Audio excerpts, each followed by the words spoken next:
Hi everyone and welcome back to Clues by Sam. I know I didn't post yesterday again. I was on the movies watching The Odyssey and it was okay movie. I liked it. I recommend if you want to go, if you like the kind of a movie. But I'm going to play today's Clues by Sam and I'm going to play yesterday's as well and I can post them both today if you want to follow along. But if you're new here, Clues by Sam is a daily puzzle and it grows in difficulty along the week. So I'm a little bit sad that today is Friday and we have a tricky one because I like the harder ones, but it is fun all the same. And in it, there are 20 people. We have to figure out who is a criminal and who is an innocent using clues that they give us. So if you want to play, the link is in the description and I'm going to be explaining my logic as I go. Let's start right now with Evie telling us that only one of the 3 instances in row 1 is Frank's neighbor. Row 1. Row 1 has 2 people neighboring Frank, Austin and Carl, but only one of them is neighboring Frank. Oh, only one of them is an innocent. So either Austin or Carl are gonna be an innocent, and we also get from that clue that there's 3 innocents in that row, so Donna has to be the third one, right? Because she doesn't neighbor Frank. Donna now says that exactly 2 of the 7 innocents on the edges are in column B. Okay, column B. It doesn't get highlighted by double clicking the clue, but we know that there's 7 innocents on the edges around the board, and in column B there's 2 people on the edges, Carl and Wally. So 2 of them have to be innocents, which means that both Wally and Carl are innocents. Since Carl is opposite with Austin, we know now that Austin is a criminal. And we're gonna leave Donna's clue there to remind us of the 7 innocents on the edges. Now Carl says that all criminals below Donna are connected. We don't know how many criminals are below Donna, so I'm gonna leave that there. Austin says that only one of the 2 innocents below him is Susan's neighbor. So Susan has 3 people neighboring her who are below Austin: Luigi, Ryan, and Vicky. And one of those 3 is an innocent, but there's 2 innocents below Austin, so the second one has to be Frank, the only person that doesn't neighbor Susan and is below Austin, so innocent. I'm gonna leave Austin's school there to remind me of that. Wally says there are more criminal cops than criminal guards. Only one guard? Oh, Wally is a guard himself. So Uma is a second guard, and we don't know if she is a criminal, so I can't do anything about that clue yet. Frank says that Wally and him have an equal number of criminal neighbors. Interesting. So, one thing that I want to think about is we already have 5 innocents on the edges, and we're gonna have one more here, neighboring Susan. So it could be Luigi, it could be Ryan, but only one. Let me use the lower tags in this scenario. And we need one more. Only one more.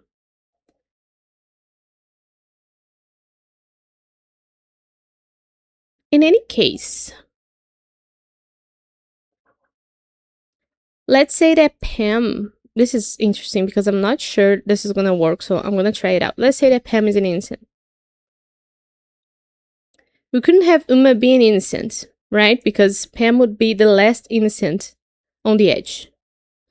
And if she's an innocent, we wouldn't be able to have any guards be criminals because we need to have more criminal cops, which is a funny thing to say, than criminal guards.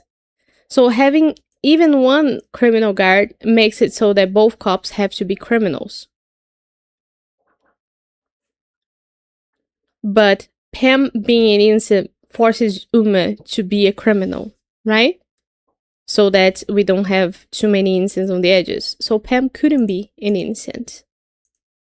Okay, and she gives us a new clue. John is one of her 4 criminal neighbors. So John is a criminal, and she has 5 neighbors total, 4 of which are criminals.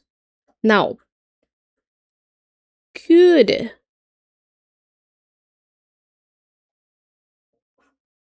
Oscar be her single innocent neighbor? If that's the case, we don't have more criminal cops than criminal guards again, because now Oscar is an innocent and we have only one innocent guard. And we have one of each profession who is a criminal. So, cop. Oscar couldn't be an innocent, he has to be a criminal. And we still don't know if either Katie or Uma are the innocent, but we don't need somebody Wally school anymore. Oscar says there's an equal number. Oh, somebody was talking about the criminals below Donna, right? Carl. So let's say that Tina is an innocent. That will make Sia an innocent as well, so that we don't have a criminal separate from the other criminals below Donna. Now, that will make both Uma and Katie criminals for Pam. And we would be done with our instance on the edges. So Zach could be a criminal. Could both of these guys be criminals? They can.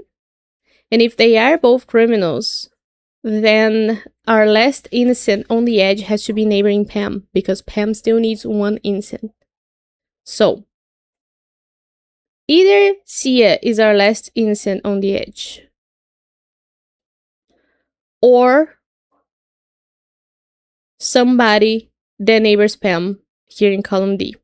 If Zach is an innocent, then there's no way Pam has enough innocents, which is one innocent neighboring her. So Zach's for sure a criminal. But we still don't know who the last innocent on the edge is. We know it's one of these three people. So Oscar says there's an equal number of innocents in columns A and D.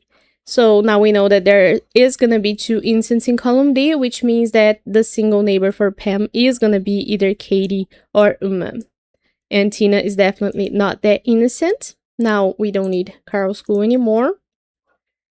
And we know that Sia is also a criminal because our last innocent on the edge is here neighboring Pam.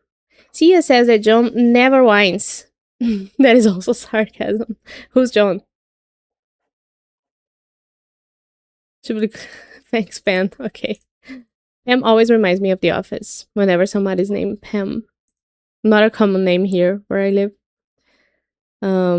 Okay, we don't need Austin school. I guess we do if I happen to clear these tags here. Oh, can we go back to Frank now? Wally and I have an equal number of criminal neighbors. So Wally right now has 2 criminal neighbors and he has the potential to have 3 more. But Frank already has 1 innocent. So Wally has to have at least 1 innocent neighboring him. If Frank has 2 innocents, meaning that Luigi, the second and last innocent below Austin, who also neighbors Susan, if Luigi is an innocent, Frank would have 2 innocents neighboring him. And for Wally to have the same number of innocents in that case, then a second innocent would have to be below Austin, because there's only Susan otherwise to neighbor Wally and be an innocent. So Luigi for sure couldn't be an innocent, so we make him a criminal.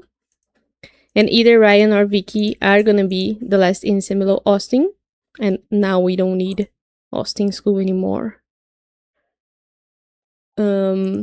Luigi says that row 5 is the only row with exactly 2 innocents. Okay, so row 5 has to have a second innocent, which means that Vicky is an innocent and Ryan a criminal. Sarcasm rarely comes through in text, so it's good to explicit. Yeah, that's very good. Sarcasm is not a skill that everybody has, either in picking up or in doing it. So it's always nice to clarify sometime, either after or during. Frank and Pam have an equal number of criminal neighbors. Okay, Frank and Pam. So we know that Pam has 4 criminal neighbors, which means that Frank has to have 4 as well, which makes both Gabe and Mary criminals. And since both of them are criminals, then Wally has to have 4 as well, and Susan has to be a criminal. None of us is sarcastic at all. I trust. That was sarcasm. No. Now, How do we know who is here? Oh, we knew something about row 2 and row 5, right? Row 5 is the only row of exactly 2 innocents, so row 2 couldn't have a second innocent, which makes Katie a criminal and Uma an innocent, and we are done this puzzle. Very nice. Really good. Okay. That wasn't tricky at all. I felt it was really easy. Easy? Maybe I'm biased because I do these very often. So it makes me want to play more of the community ones, which break my brain and tend to be harder because I don't know what to expect.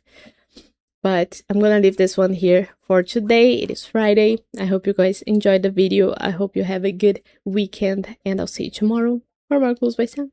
Bye bye.